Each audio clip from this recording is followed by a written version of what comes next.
Assalamualaikum warahmatullahi wabarakatuh. A'udzubillahi minasyaitonirrajim. Bismillahirrahmanirrahim. Alhamdulillahi rabbil alamin. Wabihi nasta'inu ala umurid dunya waddin. Asyhadu an la ilaha illallah wahdahu la syarikalah. Wa asyhadu anna Muhammadan abduhu wa rasuluh la nabiyya ba'dah. Allahumma salli wa sallim wa barik ala nabiyina Muhammad wa ala alihi wa sahbihi ajma'in wa man tabi'ahum bi ihsanin ila yaumiddin. Subhanaka la ilma lana illa ma 'allamtana innaka antal alimul hakim. Wa ma 'alaina illal balagul mubin. Qala Rasulullah sallallahu alaihi wasallam, balighu anni walau ayah. Rabbi shrah li sadri wa yassir li amri wahlul 'uqdatam min lisani yafqahu qawli. Amma ba'. Bapak Ibu, saudara dan saudari sekalian yang dirahmati Allah Subhanahu wa taala. Dalam kesempatan ini kita akan membicarakan tentang kitab Al-Jami'us Shaghir fi Ahaditsil Bashir An-Nadhir. Kitab hadis tentang memberi kabar gembira dan memberi peringatan yang bernama Al-Jami' As-Shaghir. Kitab ini dikarang oleh Imam As-Suyuti, Jalaluddin As-Suyuti.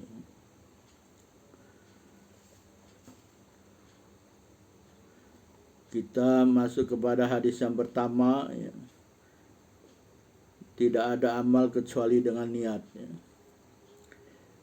Telah diriwayatkan dari Umar bin Al-Khattab radhiyallahu anhu, beliau mengatakan Rasulullah SAW telah bersabda, innamal a'malu binniyat wa innamal limri'im ma nawa.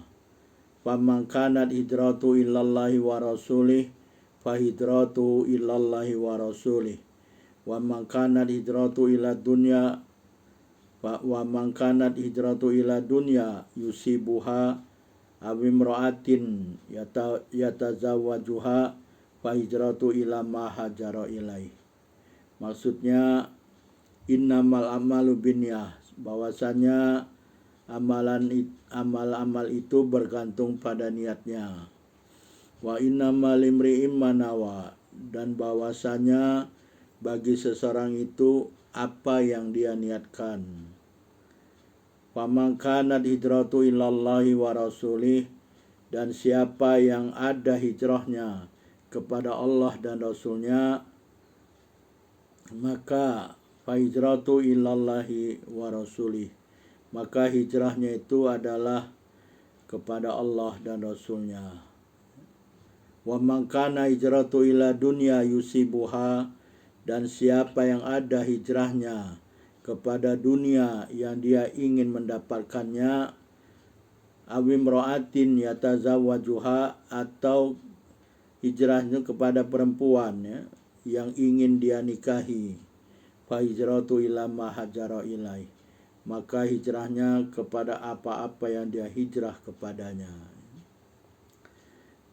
Mari kita lihat penjelasan hadisnya.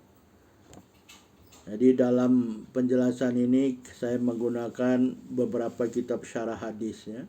Di antaranya Fathul Bari, ya. Fathul Bari, kemudian Syarah Muslim, ya. Hadis ini diriwayatkan oleh Al-Bukhari, Muslim, Abu Dawud, An-Nasai, At-Tirmidzi, dan Ibnu Majah, ya. Jadi saya menggunakan syarah kitab hadis Fathul Bari oleh Imam Ibnu Hajar Al-Asqalani, syarah hadis Muslim oleh Al-Iyad dan Imam Nawawi, dan kemudian syarah kitab Al-Jami'us Shaghir sendiri Faidul Qadir dan At-Tanwir. Hadis ini diuraikan, ya, oleh Imam Al-Bukhari, ya, ada berapa tempat? Ada 7 tempat, ya. Nomor 1, nomor 54, nomor 2529, 3898, 6953. Imam Bukhari yang menuliskan dari sini pada 7 tempat dalam kitabnya Sahih Al-Bukhari. Kemudian Muslim hanya 1907. Ibnu Hajar Al-Asqalani mengatakan dalam Fathul Bari bahwa Al-Bukhari menuliskan hadis ini pada awal penulisan kitabnya Sahih Al-Bukhari, tidak ada asal baginya. Berdasarkan i'tiqad Al-Khattabi dan Al-Ismaili, sesungguhnya Al-Bukhari menuliskan hadis ini pada awal kitabnya adalah untuk tabarruk, tabarruk, mendapatkan barokah. Ibnu Rashid mengatakan Al-Bukhari tidaklah bermaksud menuliskan hadis tersebut, melainkan untuk menjelaskan bahwa niat beliau itu baik, sehingga dituliskan pada awal kitabnya. Jadi ini untuk mengingatkan bahwa kita itu berniat semata-mata hanya untuk Allah Subhanahu wa taala, Innamal a'malu biniat, wa innamal limri'im manawa. Jadi tergantung niat kita. Apa niat kita? Kalau niat kita karena Allah, dapatlah kita ganjaran dari Allah. Selanjutnya Ibnu Hajar Al-Haytami. Ini adalah kitab syarah dari Arba'in An-Nawawi. Karena hadis ini begitu pentingnya, begitu pentingnya sehingga banyak komen dari para ulama, ulama hadis terutama, ulama-ulama hadis, termasuk juga ulama hadis ini merupakan ulama yang paham tentang fikih, ilmu fikih. Jadi ulama hadis sekaligus ulama fikih, seperti Imam An-Nawawi, Ibnu Hajar Al-Haytami, tadi Al-Asqalani, sekarang Ibnu Hajar Al-Haytami mengatakan Imam An-Nawawi mulai penulisan kitabnya Al-Arba'in An-Nawawiyah, Jadi Imam An-Nawawi menulis kitabnya Arba'in Al-Arba'in, ini 40 hadis. Memulai dengan hadis ini karena mengikuti ulama salaf tadi, Imam Al-Bukhari. Mereka menyukai melakukan perkara tersebut untuk mengingat diri sendiri dan juga mengingatkan kepada orang lain yang mempelajari kitab mereka, untuk memperbaiki niat mereka dan ikhlas semata-mata hanya karena Allah Subhanahu wa taala dalam seluruh amal mereka, Ikhlas ini adalah ruh dari amal-amal. Yang dengan ikhlas tersebut amal akan berdiri tegak. Tanpa ikhlas amal-amal tersebut akan menjadi sia-sia, Tadi sudah disebut dalam hadis itu, Faman kana hijratuhu ilallah wa fa hijratuhu ilallah wa rasulih. Tapi sebaliknya kalau hijrahnya, kalau perbuatannya karena urusan dunia atau karena perempuan, yang ingin dia nikahi, maka hijrahnya itu kepada dunia dan perempuan. Jadi apa yang dia niatkan itulah yang dia dapat. Jadi kita ikhlaskan amal-amal kita itu semata-mata hanya untuk Allah Subhanahu wa taala, sehingga amal itu tidak sia-sia tanpa faedah, seperti debu yang berterbangan ditiup angin. Kemudian yang lainnya Al-Attar mengatakan An-Nawawi memulai penulisan kitabnya Al-Ba'in dengan hadis ini mengikuti Al-Bukhari tadi, Jadi Imam Al-Bukhari menulis hadis ini pertama sekali, sebelum hadis tentang wahyu, permulaan turunnya wahyu. Jadi sebelum itu Imam Al-Bukhari menulis hadis ini di awal kitabnya, Ini juga untuk memberi petunjuk kepada orang-orang yang mempelajari kitabnya untuk menghadirkan niat beribadah dalam mempelajarinya. Sedangkan Imam Masyuti dalam kitabnya Al-Jami' Shaghir juga menuliskan hadis ini, sebagai hadis pertama. Al-Qadiyat, Al-Qadiyat ini juga ulama hadis, menyatakan dalam syarah Muslim, para imam hadis menyebutkan hadis ini adalah hadis ini sepertiga dari Islam, Ada yang mengatakan seperempat dari Islam. Dan sesungguhnya hadis ini adalah usuluddin dan sandaran dari amal ketaatan kepada Allah Subhanahu wa taala. Serta mentafsirkan firman Allah Subhanahu wa taala dalam surah ke-98 surat Al-Bayyinah ayat 5, yaitu A'udzubillahi minasyaitonirrajim. Wa ma umiru illa liya'budullaha mukhlishina lahuddin. Maksudnya, dan tidaklah mereka diperintahkan melainkan untuk beribadah kepada Allah Subhanahu wa taala dengan mengikhlaskan bagi Allah Subhanahu wa taala agama itu ya.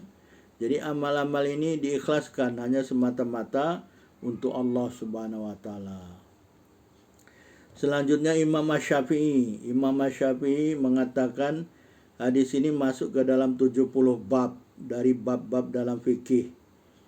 Ya, dalam fikih 70 bab ya, Masya Allah. Jadi begitu pentingnya hadis ini ya.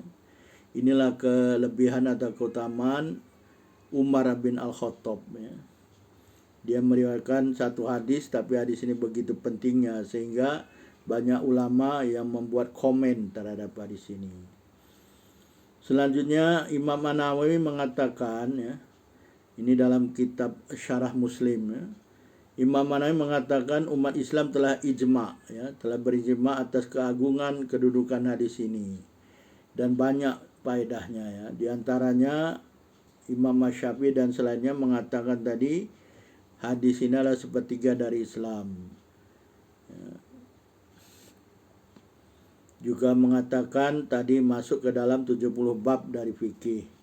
Selanjutnya Abdurrahman bin Mahdi dan selainnya mengatakan sudah selayaknya bagi orang yang menulis satu kitab untuk memulai dengan hadis ini ya, sebagai peringatan kepada pembaca kitab untuk membetulkan niat ya.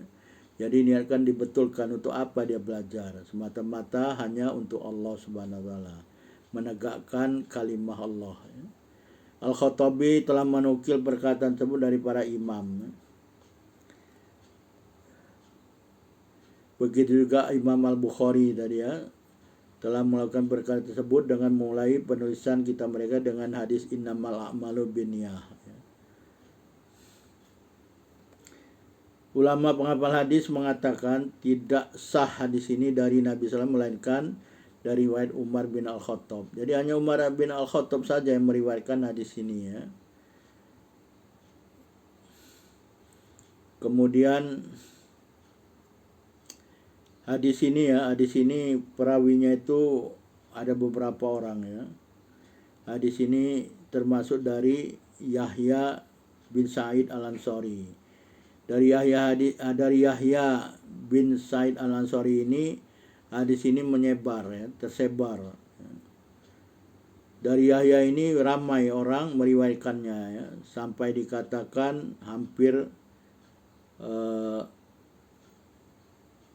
ratusan orang meriwayatkannya dari Yahya bin Sa'id ya.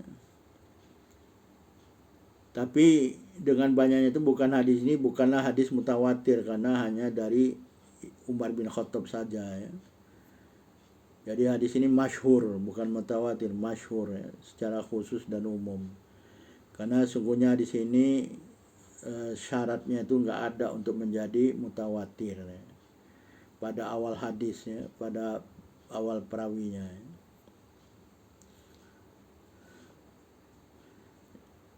Jadi hadis ini hanya diriwayatkan oleh 3 orang tabi'in ya, Yahya, Muhammad dan Alqamah.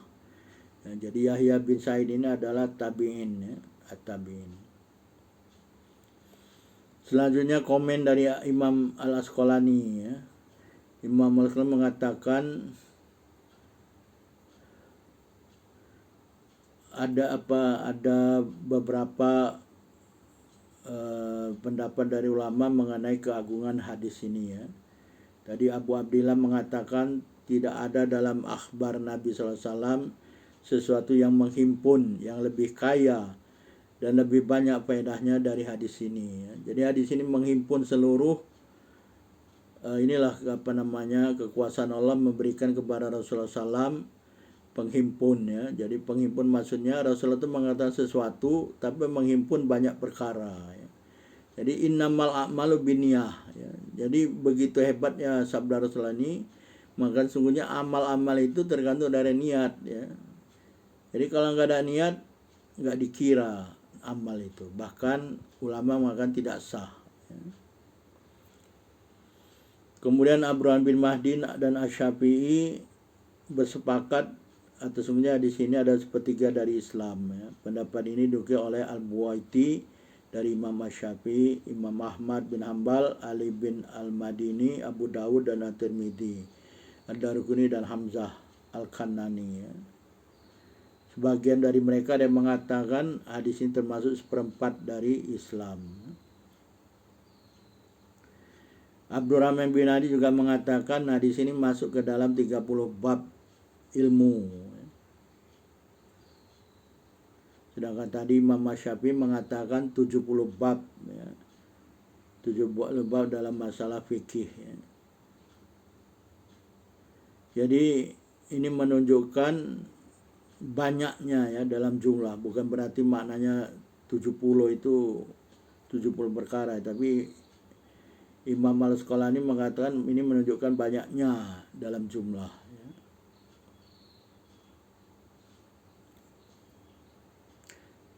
Al-Baihaqi mengatakan keadaan aja sepertiga ilmu. Ya. Kemudian Imam Ahmad bin Hambal ya, mengatakan hadis ini menunjukkan sesungguhnya beliau menginginkan hadis ini adalah sepertiga dari ilmu. Ya. Tiga kaidah ilmu itu ya. Jadi tadi dikatakan sepertiga ilmu. Ya, sepertiga ilmu itu yang pertama tadi hadis itu ya. Hadis innamal a'malu binniyah. Jadi ada tiga kaidah ya, tiga ilmu. Yang pertama tadi innamal a'malu binniyah, yang kedua dua hadis yang lain adalah man amila amalan laisa alaihi amruna fahuwa raddun. Ya. Hadis ini diriwayatkan oleh Imam Muslim nomor 1718 ya. Maksudnya man amila amalan, siapa yang beramal satu amal laisa alaihi amruna, yang tidak ada atas amal tersebut urusan kami, fahuwa raddun, maka amal tersebut tidak diterima. Hadis yang ketiga al halal bayyin wal haram bayyin. Jadi halal itu jelas dan haram itu jelas. Ini riwayat At-Tirmidzi nomor 1205.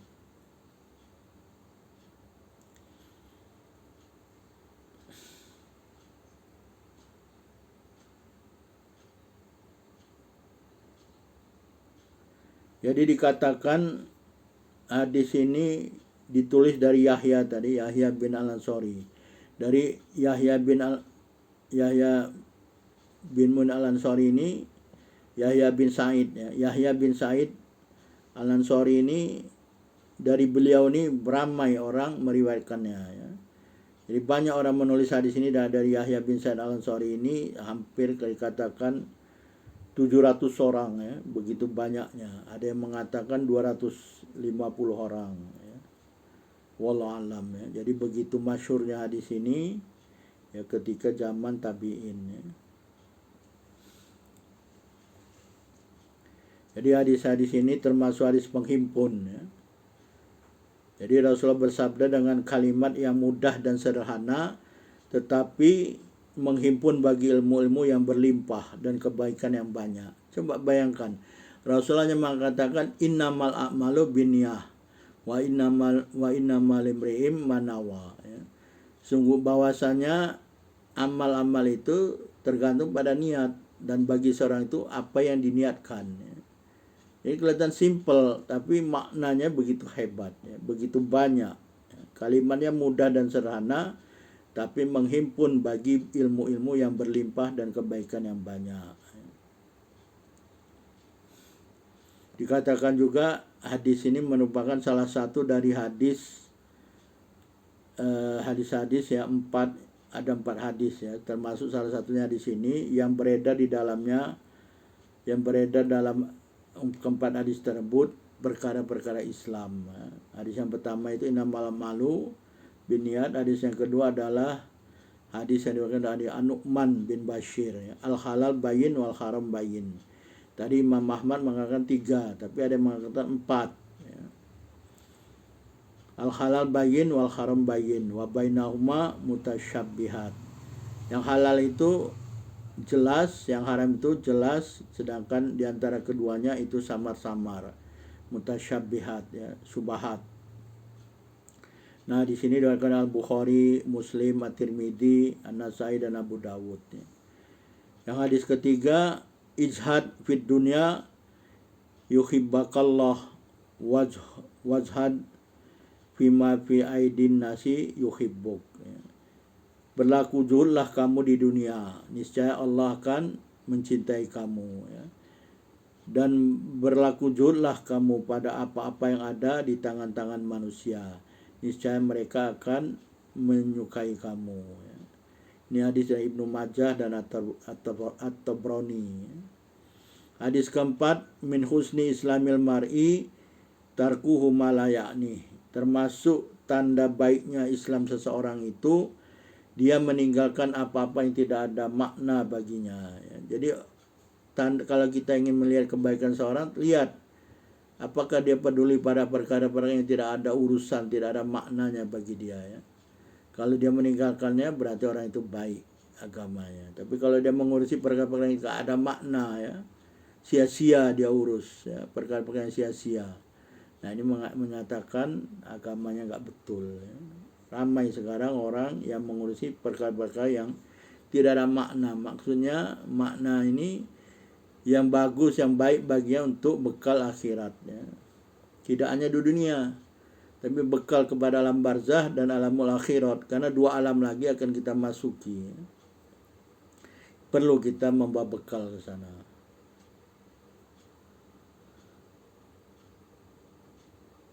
Jadi tadi dikatakan hadis ini penghimpun ya, penghimpun perkataan, maksudnya adalah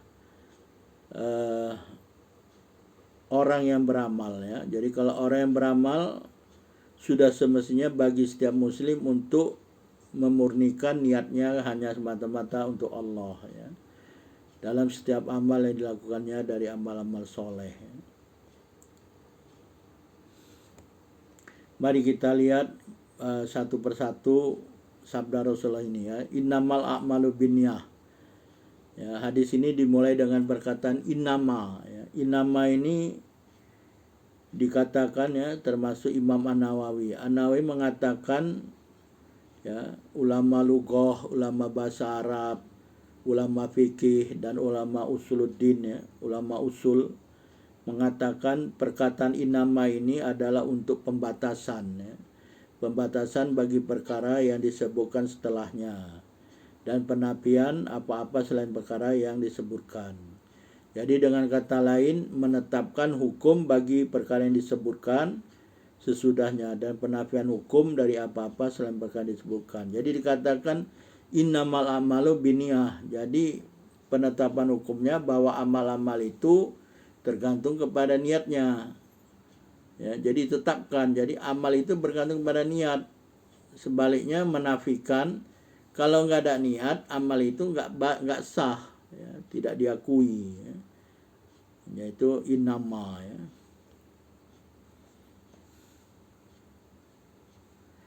Al-Sunani mengatakan perkataan amal ini adalah perbuatan-perbuatan seluruh anggota badan ya, dan termasuk ke dalamnya perbuatan lisan. Jadi kita berbicara ini termasuk amal ya. Jadi perbuatan anggota badan maupun termasuk lisan ini adalah amal ya. Dengan demikian perkataan adalah termasuk amal-amal ya. Ada sebagian ulama mengatakan perkataan ini ya, tidak termasuk amal ya. Kata Ibnu Daqiqil Id ya, Ibnu Daqiqil Id mengatakan pendapat ini adalah sangat jauh ya. Pendapat inilah pendapat yang sangat jauh, bahkan perkara itu lebih dekat masuknya dalam hadis ini ya. Jadi sungguhnya perkara itu termasuk dari amal-amal ya, karena dengan perkataan ini ya kita bisa menyeru orang pada berbuat baik ya, ini amal gitu ya. Coba nggak ada perkataan mau buat apa gitu ya, amal apa, termasuk amal sholat ya, yang membaca Al-Quran nggak bisa kita bersuara, nggak dengar, nggak bunyi ya. Jadi perkara itu termasuk amal-amal. Sedangkan Al-Haytami mengatakan amal-amal itu adalah gerakan badan dan termasuk ke dalamnya perkataan. Jadi kalau ada ulama mengatakan tidak termasuk perkataan itu tidak termasuk amal, salah ya. Yang tidak termasuk ke dalam amal-amal, ada kata Imam Al-Haytami ya, yang tidak termasuk ke dalam amal-amal ini adalah perbuatan-perbuatan qalbu. Jadi perbuatan qalbu ini nggak perlu niat ya. Jadi innamal amalu biniat, sesungguhnya bahwasanya amal-amal itu tergantung pada niatnya. Jadi kalau amalan qalbu ya nggak perlu niat karena sudah dalam qalbu. Niat itu di dalam qalbu ya.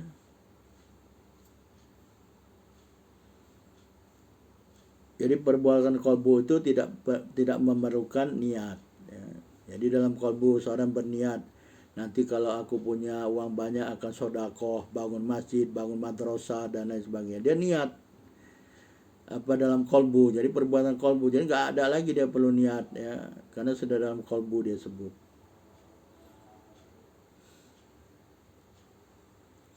Sedangkan Imam Al-Asqalani mengatakan perkataan itu tidak masuk ke dalam amal secara hakikat, tapi masuk ke dalam amal secara majas ya, majas.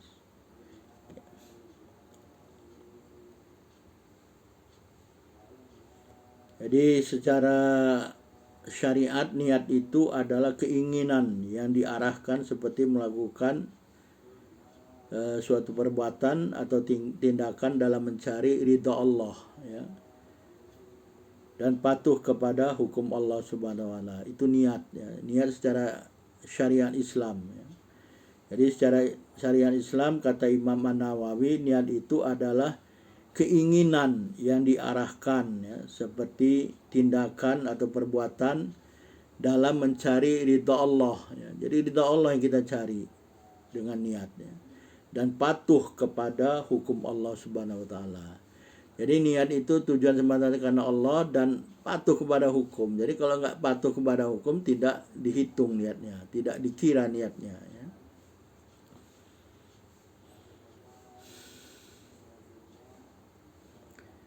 Selanjutnya ulama fikih berbeda pendapat mengenai apakah niat itu rukun atau syarat ya.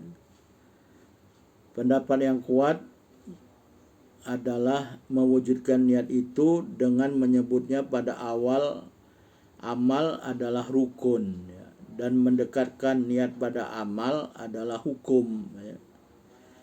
Jadi mewujudkan niat, jadi mewujudkan niat, menghadirkan niat dengan menyebutnya pada awal amal adalah rukun ya. Jadi seperti sholat ya, menghadirkan niat pada awal sholat itu rukun, termasuk rukun fardu ya. Fardu sholat kalau dia nggak niat nggak sah sholatnya ya. Nah nanti beda dengan talafuz ya. Talafuz itu melafazkan itu tidak wajib ya. Niat itu di dalam kolbu. Melafazkan itu hanya untuk membantu ya. Contohnya tadi usolli ya, usolli zuhur ya. Jadi usolli zuhur, niat sholat zuhur. Talafuz melafazkannya nggak wajib ya, karena niat itu tempatnya dalam kolbu ya.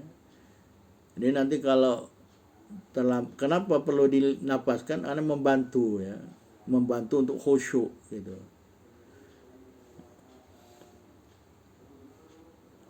Kalau udah mampu niat dengan kolbu ya sudah, tidak perlu lagi ya, nggak perlu melafazkan.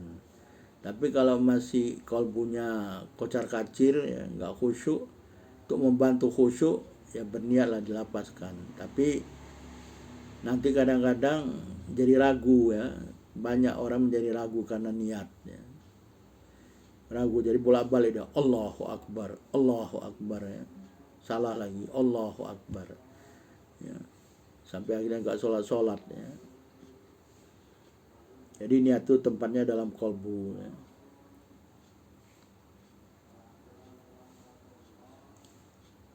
Jadi kembali lagi amal-amal itu bergantung kepada niatnya. Dengan kata lain tidak ada suatu amal melainkan dengan niatnya ya.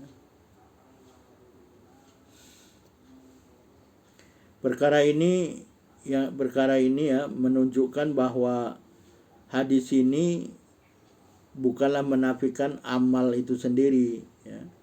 Tapi apa namanya? Tadi innamal a'malu binniyah, ya. Sesungguhnya amal-amal itu bergantung kepada niatnya. Karena ada amal-amal yang enggak ada niat, ya. Ada amal-amal yang enggak ada niat, ya. Amal yang tanpa niat, ya. Jadi hadis ini sebetulnya menetapkan hukum amal-amal yang akan dibuat, ya. Seperti sah dan kesempurnaan amal, ya. Namun penetapan kesahan amal itu adalah lebih utama, ya.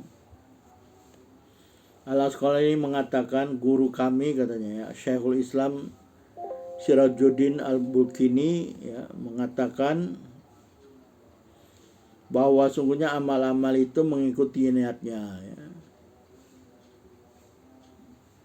Jadi dalam hadis ini dijelaskan lebih lanjut lagi inna malimri'im manawa. Terus dijelaskan lagi wa man kana hijratu ilallah wa rasuli sampai akhir ayat. Itu penjelasan dari niat dan amalnya, ya.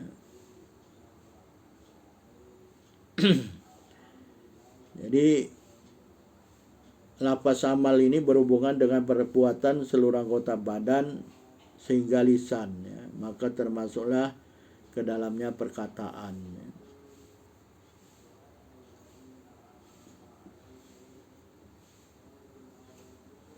Jadi kata Al-Qadiyat mengatakan bahwa sabda Rasul innamal binniyat ini merupakan dalil bahwa sesungguhnya suatu yang seorang beramal tanpa niat adalah tidak boleh dan tidak lazim. Kata Ibnu Daqiqil Id mengatakan amal-amal di sini ini adalah amal-amal syariah, ya. Dan makna innamal a'malu binniyat ini adalah amal-amal tersebut tidak dihitung tanpa adanya niat atau tidak sah kecuali dengan niat, seperti wudu, mandi, tayamum, ya, sholat, zakat, saum, iktikaf, haji dan seluruh ibadah, ya. Ini perlu kepada niat. Sedangkan ada amal yang tidak memerlukan niat, seperti apa? Membuang najis, menghilangkan najis. Gak perlulah niat menghilangkan najis, ya. Dalam mazhab Syafi'i, pendapat yang masyhur, ya, menghilangkan najis tak perlu pada niat, ya. Karena ini adalah perkara yang termasuk perkara meninggalkan, ya. Jadi membuang tidak perlu niat, ya.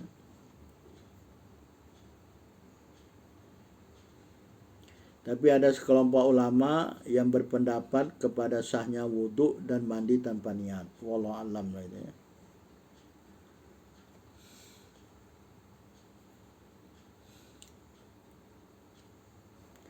Selanjutnya wa inna malimri'im manawa, ya. Dan bahwasanya bagi seorang itu apa yang diniatkan, ya. Jadi sabda Rasul ini menentukan amal yang akan dibuat dengan niat, ya. Dalam perkara tersebut ada pembenaran untuk menjadikan niat sebagai syarat dalam ikhlas, ya. Menjadi syarat dan ikhlas dalam amal-amal yang dibuat oleh seseorang.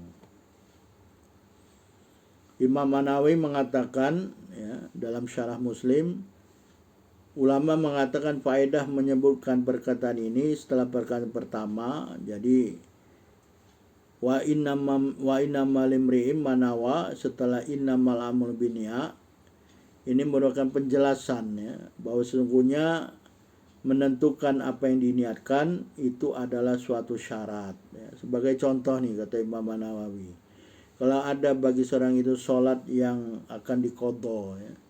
Jadi orang nggak sholat nih, misalkan subuh tadi, subuh dia lewat, nah, dia harus qadha kan.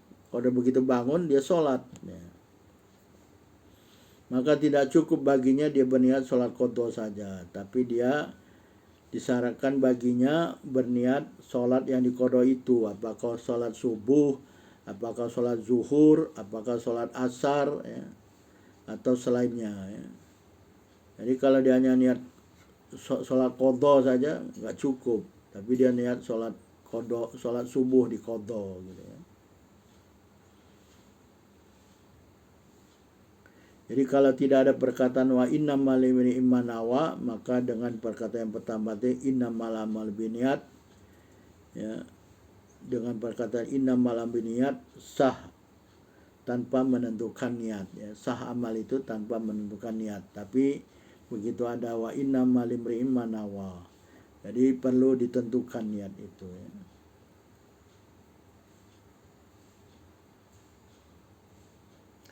Jadi dikatakan oleh Al-Haytami, jadi bagi setiap orang itu ada balasan dari apa-apa yang dia niatkan, bukan apa-apa yang tidak dia niatkan, ya. Jadi apa-apa yang diniatkan akan dapat ganjaran dari Allah Subhanahu wa taala.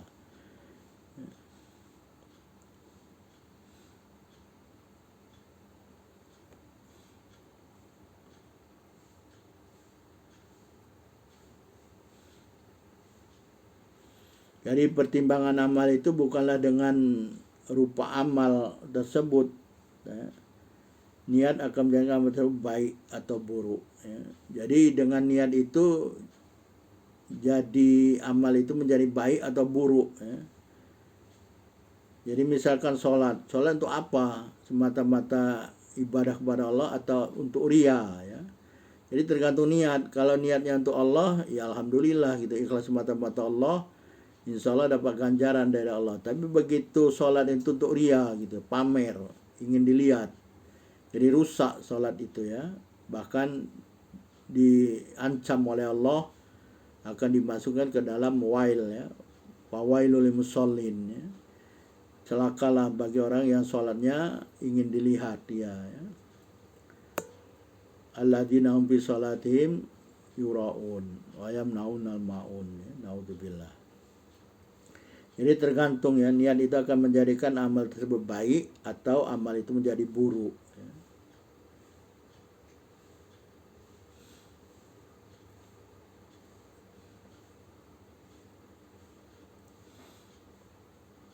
Selanjutnya perkataan faman kanat hijratu ilallahi wa rasulih fa hijratu ilallahi wa rasulih, ya. Hijrah di sini bermakna meninggalkan, ya, meninggalkan.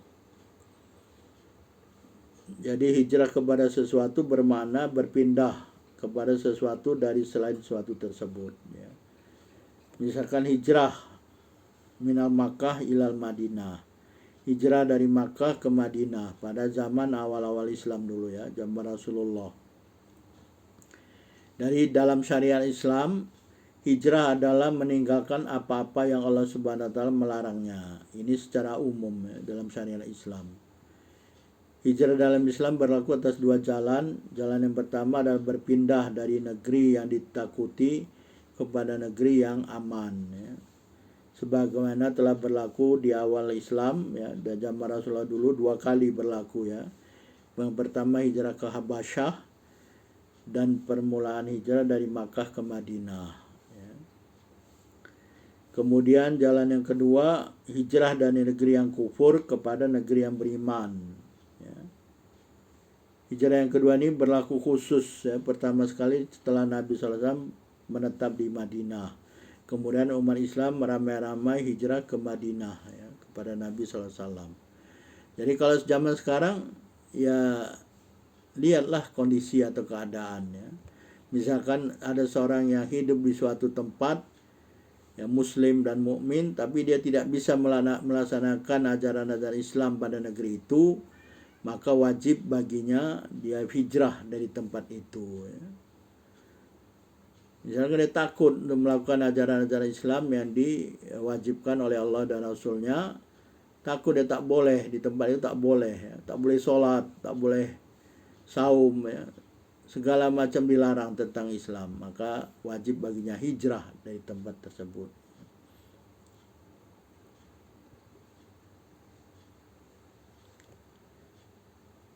Al-Haytami mengatakan hijrah secara syar'i adalah meninggalkan negeri kufur ke negeri Islam karena takut berlaku fitnah, ya.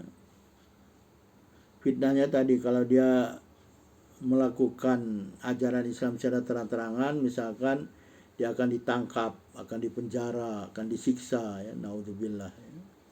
Maka wajib baginya pindah, ya, secara syariat Islam.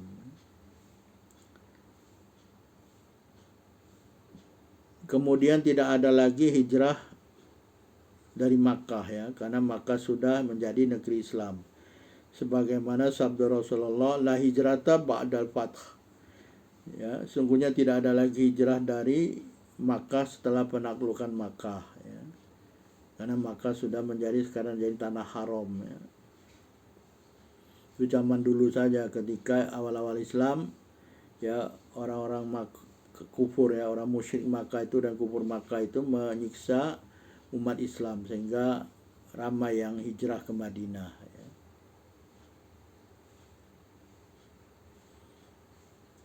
Secara hakikat hijrah itulah berpisah ya dari perkara yang tidak disukai atau dilarang. Ini secara hakikatnya. Sebagaimana hadis yang diriwayatkan dari Rasulullah SAW ya, dari Abdullah bin Amr ya. Jadi hijrah itu adalah berpisah atau berpindah ya dari perkara-perkara yang dilarang oleh Allah Subhanahu wa taala. Hadisnya adalah wal muhajir man hajara manahallahu an ya. Ini hadis riwayat Al-Bukhari nomor 6484. Wal muhajir, orang yang hijrah itu adalah man hajara, orang yang berhijrah manahallahu anhu, dari apa-apa yang dilarang Allah Subhanahu wa taala terhadapnya. Jadi ini adalah makna hakikat dari hijrah ya. Sedangkan hijrah yang di dalam hadis innamal a'malu binniyat ini adalah berpindah dari satu tempat ke tempat lainnya ya. Baik itu dari Makkah atau selainnya. Maknanya bukan hijrah secara syar'i, bukan ya. Jadi perkara penyebab hijrah ini tidak dikhususkan. Tadi disebut kalau dia hijrah pindah dari Makkah misalnya ke Madinah hanya untuk menikahi perempuan bukan karena Allah, ya dia dapat ganjaran, dapat perempuan itu untuk dinikahi, tapi tidak dapat ganjaran dari Allah ya.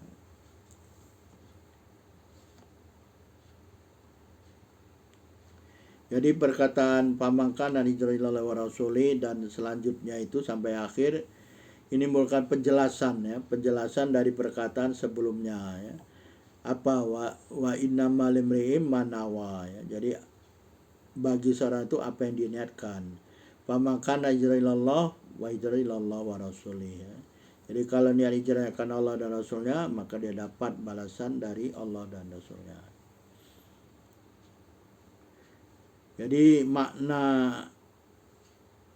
perkataan atau sabda Rasul ini, siapa yang berniat dengan hijrah karena Allah, maka ganjarannya berlaku atas Allah. Tapi sebaliknya, siapa yang berniat dengan hijrahnya itu karena dunia atau perempuan, maka tidak ada bagian atau ganjaran di akhirat kelak dengan sebab hijrahnya tersebut. Karena dia sudah dapat apa yang diinginkannya, apa yang diniatkannya, itu perempuan dan dunia. Kenapa disebut di sini perempuan dan dunia? Ya. Imam An-Nawawi mengatakan disebut perkara perempuan dan dunia ini mengandung dua perkara ya. Perkara yang pertama, sungguhnya sebab hadis ini adalah seorang laki-laki berhijrah untuk menikahi seorang perempuan bernama Ummu Qais ya. Lalu laki-laki tersebut dijuluki dengan muhajir Ummu Qais ya. Jadi dia hijrah karena ingin menikahi seorang perempuan yang bernama Ummu Qais. Yang kedua, perkara yang kedua, sungguhnya perkara tersebut untuk mengingatkan ya. Jadi untuk mengingatkan bagi kita ini ya, supaya berhati-hati dalam melakukan suatu perbuatan ya. Jangan berniat hanya untuk perempuan atau dunia ya. Karena tidak ada dapat balasan dari Allah Subhanahu wa taala ya. Sebagaimana Allah berfirman dalam surat ke-11 surat Hud ayat 15 sampai 16, A'udzubillahi minasyaitonir rajim. Man kana yuridul hayatad dunya wa zinataha nuwaffi ilaihim a'malahum fiha wa hum fiha la yubkhasun.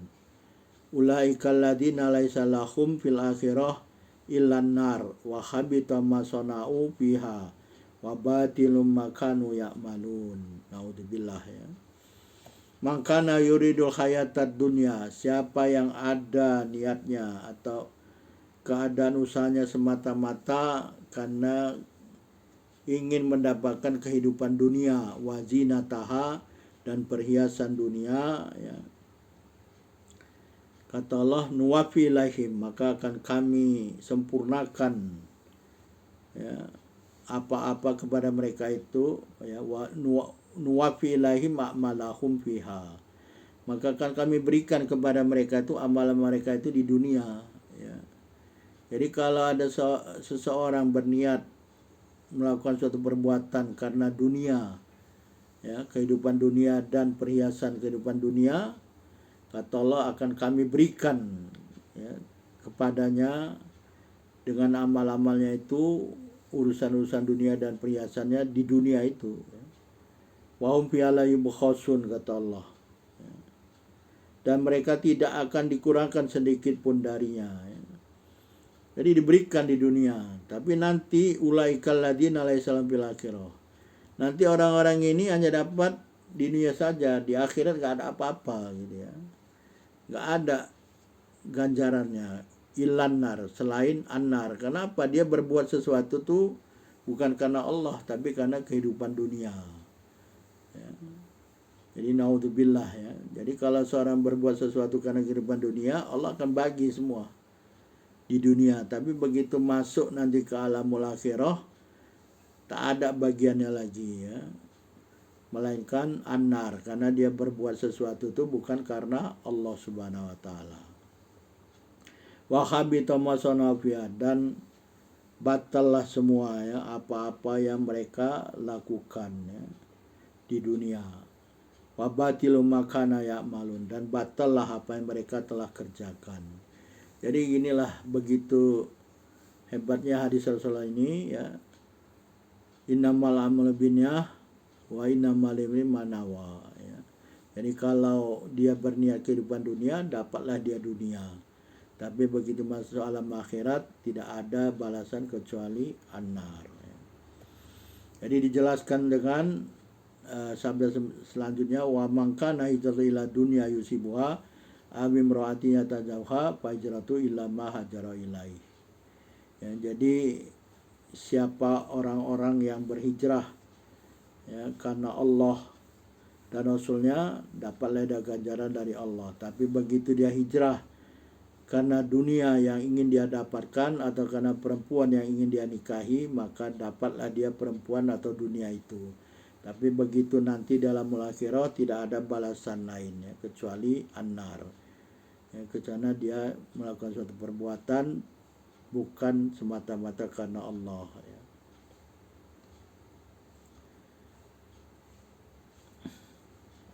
Jadi sebagai